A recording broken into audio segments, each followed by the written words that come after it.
सखी हो जाय भीम बोलेला।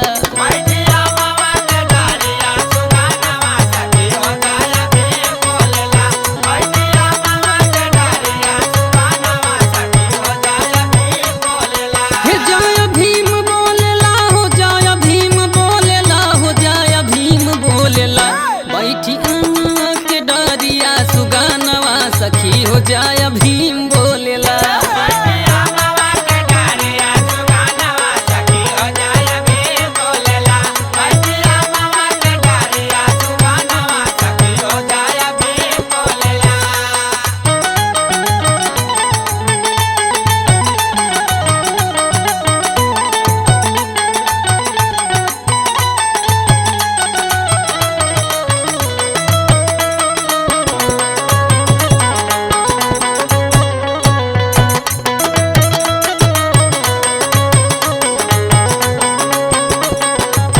रोज भोरही में आवे गीतिया भीम जी के गावे।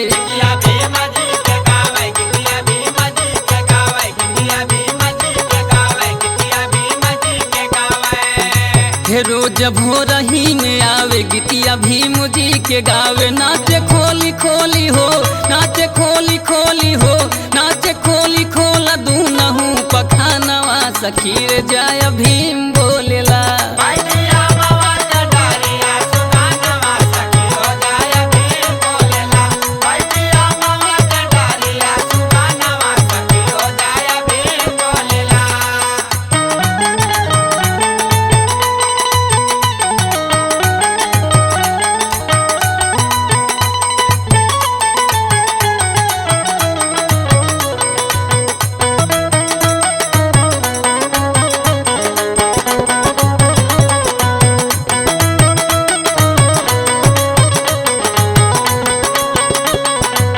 लागे बड़ा मीठा बोली सुन के मनवा जाला डोली।